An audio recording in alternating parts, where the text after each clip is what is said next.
안녕하세요, 타타오입니다. 자, 오늘은 새해 첫날입니다. 작년은 경자년이었죠. 올해는 신축년입니다. 작년은 쥐의 해이고 올해는 소의 해라고도 하죠. 그런데 한 해마다 색이 있죠. 작년은 흰 쥐의 해였습니다. 올해는 은색입니다. 은빛소. 상상만 해봐도 멋있죠? 흰소라고 생각하는 분이 있겠으나 은빛입니다. 금기운의 색은 기본적으로는 흰색이지만 경금은 흰색, 신금은 금속의 색인 은색이나 펄색, 그래서 경자는 흰쥐, 신축은 은색 소인 거죠. 그 색이 가지는 성질이 매우 다를 수 있으니 분명히 해야 합니다. 이 환상적인 은빛 소가 몰고 올 2021년은 어떤 한 해가 될까요? 그것은 사람마다 다릅니다. 가령 강태공이 맞이할 올해, 그리고 강태공 부인 마천금이 맞이할 올해는 매우 다른 것입니다. 강태공이 팔순의 노구에 낚시를 하다가 문왕을 만나고 신임을 얻어서 우길승천하죠. 그런 해가 올해가 된다면 그를 버리고 떠난 마천금에게는 엎질러진 물을 담지 못하는 후회에 찬 한 해가 될 수 있겠지요. 누구에게는 돈이 깨지는 파재해가 될 것이고, 누구에겐 그나마 있던 손님이 끊기는 해가 될 것입니다. 또 어떤 이는 돈이 차곡차곡 쌓이고, 누구는 막혔던 작은 물고가 터지면서 횡재를 하게 됩니다. 이건 방금 생각한 즉흥적인 예가 아니라 오랜 세월 많은 사람들의 삶에서 얻어진 유형이며 통계입니다. 이것을 분류해 볼까요? 이런 특징을 가진 색이 있고 해가 있다는 말입니다. 파재, 돈 깨먹는 해를 말합니다. 고독, 짝이 안 생기고 가게를 한다면 손님도 줄어드는 해죠. 횡재, 사업적 재화가 들어오는 해입니다. 축제, 고정적 수입이 점점 쌓여서 눈덩이처럼 커지는 해죠. 참 좋겠죠? 관제구설, 이게 가장 위험한데요. 소송에 휘말리거나 질병, 사고 또는 구설수에 오르는 그런 해입니다.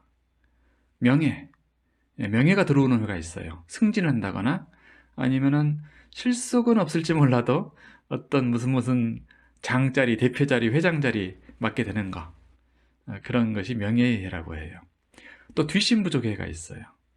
노력은 하는데 결실을 보기는 힘든 해, 또는 그런 칼라가 있다는 뜻입니다. 그 다음에 마지막으로 몸보호, 질병이나 사고로부터 내 몸이 지켜지는 해, 중요하겠죠? 이런 해가 있고 이런 칼라가 있습니다. 저에게는 붉은색이 축제라면 제 친구는 푸른색이 축제입니다. 그러니 저는 외출 시 붉은 계통의 옷을 주로 입게 되겠죠. 제 친구는 푸른색, 권색, 하늘색, 녹색 등을 입는 것이 현명하겠죠. 자기에게 길색과 흉색이 있음을 알고 옷에 활용하고 인테리어에 활용한다면 지혜로운 일입니다. 실제로 그 차이는 커요. 제 지인은 최근에 이사간 후 흰색과 은색으로 실내 인테리어를 했죠. 그 색이 그분에게는 몸을 보호하는 색이었거든요. 저는 회색 옷이나 양말을 잘 입습니다. 그게 저를 보호하는 색입니다. 돈 버는 색과 보호하는 색은 달라요. 우리가 다 같은 세상, 다 같은 2021년을 살고 있는 것 같지만 사실은 전혀 다른 우주 속에 각자 주인공으로 살아가고 있는 것이죠. 이렇게 때를 알고 칼라를 알면 어떻게 활용할 수 있을까요? 돈이 깨지는 해인 걸 알면 섣불리 투자하면 안 되죠. 그런 해에는 뭘 해야 할까요? 뒷짐지고 있을까요? 아닙니다. 차분히 공부하는 해입니다. 그러면 그때 얻어진 지식과 기술이 돈이 막 들어오는 시절이 되면은 활짝 꽃피고 열매를 맺어요. 그래서 몇 배의 수입이 들어오게 되는 것입니다.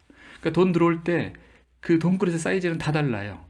평소에 준비해 놓은 사람은 그 그릇이 큽니다.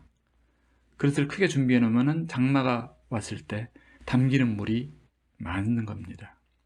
그래서 돈이 들어오는 해에는 또 과감하게 투자할 필요도 있죠. 그런 해에는 미친 듯이 열심히 활동도 해야 하고요. 물 들어올 때 노를 저어라 는 말이 바로 그런 의미 아니겠어요? 하나 예를 들어 볼까요? 제 아는 지인이 있습니다. 사업체 대표인데 그분은 2019년 그리고 2020년 2년 동안 아주 길고 어두운 자금난을 겪어왔을 것입니다. 그야말로 생존이 매월 목표가 될 정도였겠죠. 그 두 해가 파제의 해라서 그래요. 우리는 그것을 어두운 터널 속이라고 표현합니다. 그럼 새해는 어떨까요? 터널을 빠져나올까요? 한마디로 말하면 용두사미의 해가 될 수 있습니다. 지금 하나의 예입니다. 올해가 누구한테나 그렇다는 뜻 아닙니다.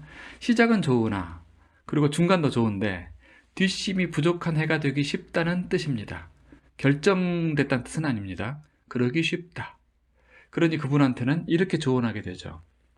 포기해라? 이게 아닙니다. 올해는 끝까지 밀어붙이는 지극정성이 필요한 해입니다. 행동보다 말이 앞서지 않게 하시고 말보다 행동으로 보여주세요. 지키지 못할 약속 절대 하지 마시고 약속했다면 사소해 보이는 것도 반드시 지키셔야 합니다. 님은 목표에 80% 도달했을 때가 고비입니다. 거기서 고비를 늦추어서 용두사미가 되지 마시고 주막 앞에 나시어 꼭 소담한 결실을 얻으시길 바랍니다. 이런 식이겠죠. 그런 것을 아는 것이 제 분수를 안다고 하는 것입니다. 분수를 알고 제 격을 알면 운명의 파도를 따라서 우아하게 서핑을 할 수 있죠. 자, 올해 이런 불경기 나락처럼 보이는 이런 때 돈의 파도를 만나는 사람들은 어떤 사람일까요? 전생에 복을 지은 사람? 일 수도 있겠으나 10년 주기의 운이 돌아온 때의 사람입니다. 누구나 돌아와요. 자, 여기서 잘 들어보세요. 12년이 아니라 10년입니다. 즉 무슨 띠라고 해서 좋고 무슨 띠는 올해 안 좋다 이런 뜻이 아니라는 겁니다. 왜냐하면 띠는 12주기지만 연도는 십진법에 따릅니다. 칼라는 또는 이런 운수는 혹시 잘못 이해하실까 봐서 여기에 뭐 어느 해가 좋습니다 이렇게 말하긴 좀 그러네요. 분명히 잘못 알아듣는 분이 있어요.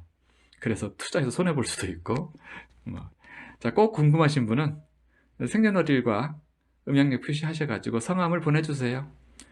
제가 이메일이나 카톡 밑에 남겨놓겠습니다.